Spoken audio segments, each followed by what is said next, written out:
ఏం సమాచారం ఉన్నా చేపిస్తా నాయన తెలిపి అన్ని మంచిగా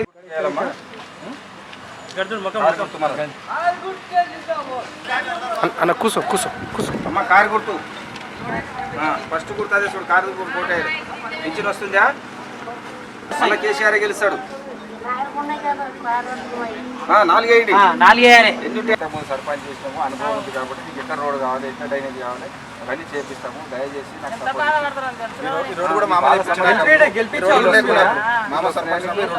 కేసీఆర్ వచ్చినాక నీళ్ళు వచ్చినాయా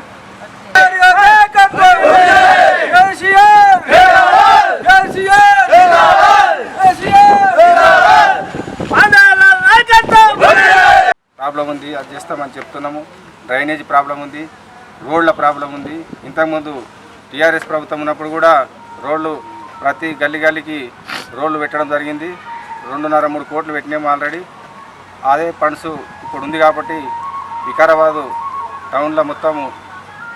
40 కోట్లు శాంక్షన్ అయింది ఆ ఫండ్స్ కూడా అప్పుడు మా ఆనంద్ సార్ ఉన్నప్పుడు మనకు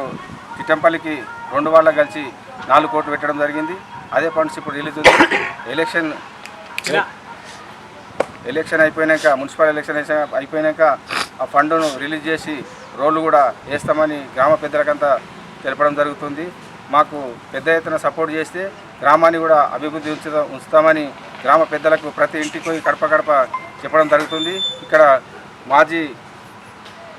ఉప సర్పంచ్ శ్రీశైలం గారు ఇక్కడ విట్టలు ఇక్కడ ఉన్న పెద్ద మనుషులందరికీ ముస్తాఫా కానీ మామ కానీ ఇక్కడ పేర్లందరికీ రాములకు కానీ ఇక్కడ ఉన్న మన గ్రామ పెద్దల ఇంట తిన్న వాళ్ళందరికీ పేరునందరికీ హృదయపూర్వక నమస్కారం తెలుపుతున్నా ప్రజలకు మీద ఎట్లా స్పందన ఎట్లా వస్తుంది మీరు తిరుగుతుంటే వాడవాడ తిరుగుతున్నారు కదా ఇల్లు తిరుగుతున్నారు కదా ప్రజలకు మంచి స్పందన ఉన్నది నీవే ఇంతకుముందు పెదమడి చేసినావు కాబట్టి నీవే ఉండాలి నీవు ఉంటేనే ఊరు అభివృద్ధి ఉంటుంది నీవు ఉంటేనే అన్ని విధాల సౌకర్యాలు ఉంటాయి పొద్దుగా లేస్తేనే ప్రతి ఇంటికి వస్తావు ఊరు సస్యశాలంగా చేస్తావని గ్రామ పెద్దలు చెప్పడం జరుగుతుంది మేము కూడా వాళ్ళకు కంపల్సరీ హామీలు వాళ్ళు సరే ఏం హామీనా కూడా నీ కొడుకు లేక నీ తమ్ముని లేక అందరు చూసి అందరూ